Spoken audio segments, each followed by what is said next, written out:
Oh, yeah. Oh, yes, off the top. Holy dooly. Far out. Man, he just smashed that. Oh, no way. What a hit.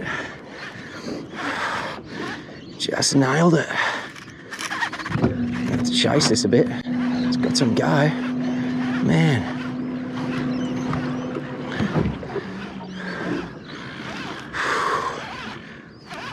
He just nailed that one. Oh. Unreal. Where's he going now? Well, finally, first fish of the morning. Been out for about an hour now. Struggled to find anything. Just come back into this lake and seen a bit of surface activity. Just thought I'd just throw the popper for a bit, give the old casting, the fly rod casting a bit of a break. And yeah, we got onto a good GT, I reckon. Oh, what is he doing? Oh, man. Oh, far out.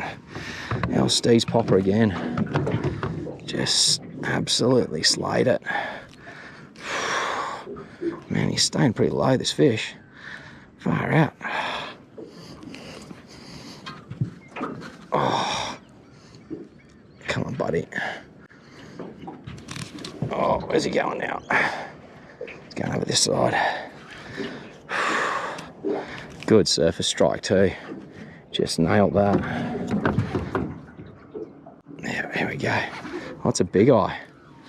Decent big eye too. Come on, buddy. I might just grab him on the tail.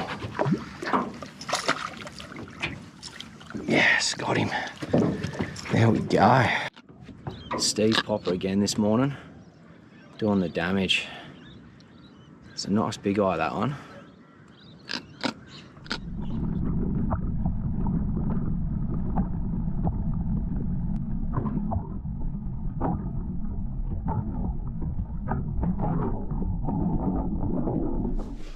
Hey guys, welcome back to the channel.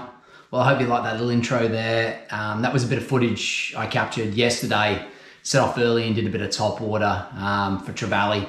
Trevally fishing has been pretty much going off over the last sort of couple of weeks. As you will probably see on my Instagram page and my YouTube channel, I'm a pretty big fan of fishing for Trevally, especially over the summer months. Such an awesome fish to catch on the Gold Coast, really good sport fish. And you can pretty much find them anywhere up through the canal systems, all around the Gold Coast.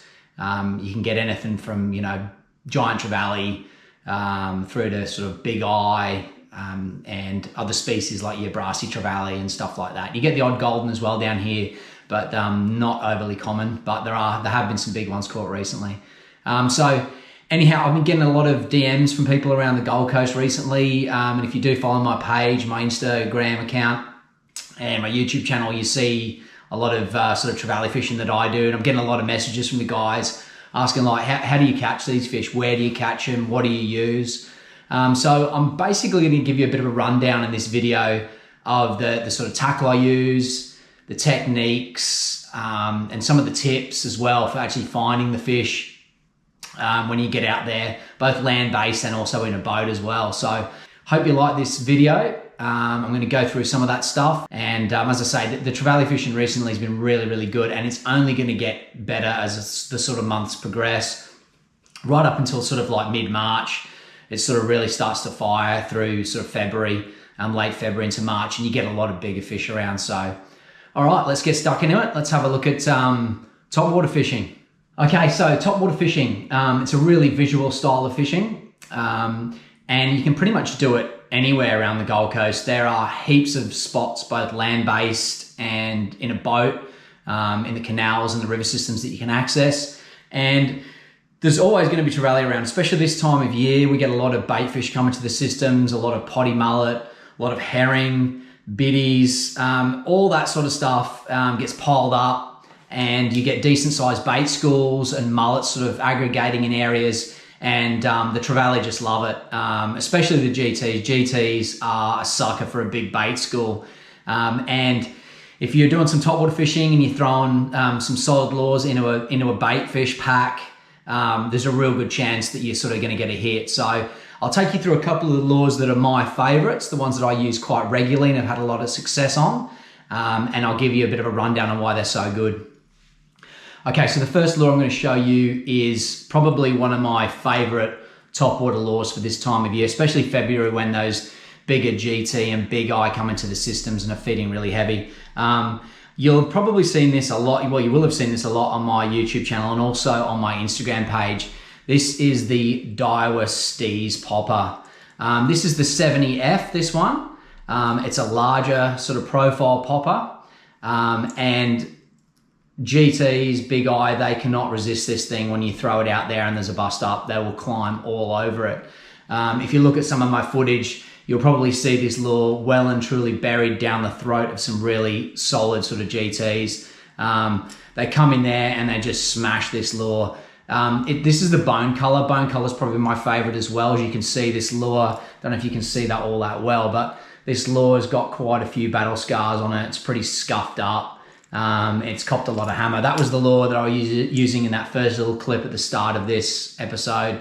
And it's just dynamite. It's just a really great lure. Pushes a heap of water. It's got a really nice bloop to it. I've tried a lot of poppers out, and this is pretty much my favorite out of all the poppers that are out there at the moment. So yeah, I'm really confident when I'm throwing this lure. And it's got nailed by some really big fish that I've not been able to stop. If you see my video last year, I was throwing this around a bridge around Bundle, and it just got absolutely nailed. I just could not stop that fish, and it just bricked me. Yeah, got him now. Got him. Oh, no, not under there. Oh. So this is a really great lure. It'll come with quite light gauge hooks, so I would suggest upgrading the hooks. This is a VMC 3 times hook on the front end there, and I've got myself a little, I think this is a BKK, one of the Fangs series hooks. Those hooks are super sharp, really strong, and yeah, they set really well. They don't bend out. So if the stock hooks that come with this will bend out, so I would suggest the first thing you want to do is upgrade it. So that's a great little lure. As I say, you will have seen that in a lot of my videos, and it is just a proven performer. I need to get myself another one of these actually, because this one's pretty hammered, and if you lose it, yeah, you'd be kicking yourself, especially if the fish are going off. This lure just gets nailed every time. All right, I'll give you a look at another one that's really, really high up my list of lures to throw this time of year, and that is the MMD Splash Prawn. You will see this in a lot of my videos as well. This is another proven performer for trevally fishing. GTs, big eye, brim, pretty much anything in the canals will hit this lure. It's a fantastic little lure. It doesn't push as much water as the Steez popper, but it's just got that perfect sort of prawn profile, and it replicates basically the prawns that these fish are feeding on, especially this time of year. And we do get decent prawn runs. As you will see in one of my videos online there on my YouTube channel, we had a pretty insane session up the Nerang River one morning where we got a massive run of prawns up along a bank, and we were throwing these and the Steez poppers in there, and these things were just getting absolutely smashed by GT and Big Eye. They're a fantastic lure, really great if you're in a top water and you've not tried this lure. Well, you should definitely get yourself one of these. I generally change over that front hook there, sorry, the back hook, and I put on, these are Trick Bits size 1s. I just like the assist hooks. I think that little bit of fleck in the water as well gets the fish excited. And I think sometimes that entices them to have a crack at the lure, just seeing that little bit of fleck flashing across the surface. And these hooks are actually really strong. I haven't bent any out yet, and I've caught some pretty decent GT and Big Eye on this lure, and they've held up really well. So that's another one of my favorites. There's a lot of different colors in that lure. The pinks, This is, I think this, what do they call this, Goldfire or something like that. This is a nice color. And one of the other ones that I really like is this one, which is the Sunburnt Jelly, I think it is. That's a great color. You'll probably see quite a few fish on my channel being caught on this particular lure. So yeah, MMD Splash Prawn, this is a 95 mil. Check this one out. Definitely get one of these in your box if you don't have one, because if you want to catch fish on top water, this has to be in there. This is a really great lure, and it's got a nice little popping action. As I say, it doesn't throw a lot of water, but a lot of the time, just that splash off the front portion here of this little bib is enough to get the fish excited, and they'll have a crack at that one. That's another really great one. Okay, the third probably selection of mine for my favorite topwater lures is this is the Bassday SugaPen. You've probably seen a lot of these around. They come in various sizes. This is the 95F. I like the 95, the bigger profile. I find that, you know, small fish hit it, big fish hit it. It's that good sort of size. It's a nice lure to walk across the surface. It has that walk the dog style action from side to side. As I say, with the MMDs, I've done the same with this particular lure and put on the atomic trick bits on the back end here. I just find that those assists give you a better hookup rate. This has got a really subtle action, and it's the sort of lure you want to throw when the conditions are really calm and flat, because you want to see that sort of, the fish want to see that profile underneath working across the surface. In really choppy conditions, it can work, but I've just found that, you know, when it's a proper glass out, there's not a lot of action on the surface, it's nice and clear. If you can get that thing walking nicely and there's bait fish in the area, you are definitely going to get smashed. GTs and big eye love that, and you'll see big whiting hit this lure, flathead hit it. You know, it's a good all-round lure for both shallow and sort of deep water. So a really fantastic lure actually to throw at night as well, in the dark, when it's a nice glass out and there's no wind. Yeah, so that's the Bassday SugaPen, and as I say, you will have seen that in my YouTube channel quite a bit. It's caught me a lot of fish over the years. This one's a bit battered as well. I need to get another one of these because this one's pretty hammered actually. So yeah, upgrade your hooks, I would suggest as well. The hooks are quite light gauge that come on this lure. So yeah, get one of these in your box if you don't have one of these. These are another fantastic topwater lure. Okay, now to the rods that I use. This is a new rod for me. I picked this one up this year. This is a Saltie, the Shimano Saltie. This is a 10 to 20 pound rod, and this is the Tranx 201 HG Baitcaster. I wanted to get this year, I wanted to get a little stiffer rod that had a bit more sort of power in the bottom end. I found on a couple of occasions last year I hooked up some really big fish, especially around sort of pylons and close to banks and jetties and stuff like that. And my smaller cranks rod and a Tatula, I couldn't stop the fish. I just didn't have enough sort of power in the bottom end of the rod to put the brakes on those bigger fish. So I've upgraded this year to this rod, and I've been throwing this consistently now for the last sort of 3 weeks since I've got it, and I really like it. It's a great rod for throwing those bigger profile lures. It's not what you would call a finesse rod by any means, but it certainly catches. It'll catch big fish, small fish, and as I say, it's better for throwing those larger profile lures, such as, yeah, you know, your Steez 70s and your bigger sort of stick baits and surface walkers as well. On this particular Baitcaster, I run 30 pound braid. This is the Grappler braid on here. And generally, if I'm throwing top water on this rod, I'll be running sort of 40 pound FC Rock fluorocarbon. I like to use FC Rock. It's got really good abrasion resistance. It's super strong. And yeah, it's just a really good all round sort of leader. And if you're going to go sort of fishing for sort of larger format fish, you can probably up that to sort of a 50 pound FC, and that would probably save you a bit of hurt, especially if you're around pylons and any sort of structure. But I find the 30 to 40 pound FC Rock is pretty much perfect for most of your canal based stuff.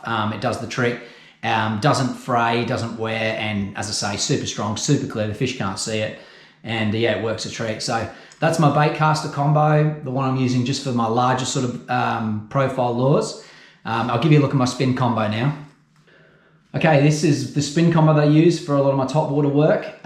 This reel's a Shimano Stradic, a 3000 HG. I recently bought this reel as I snapped the handle clean off my Tiero. My Tiero gave me many years of service. You'll probably see that in a lot of my videos. I used it a lot last year and the year before throwing topwater.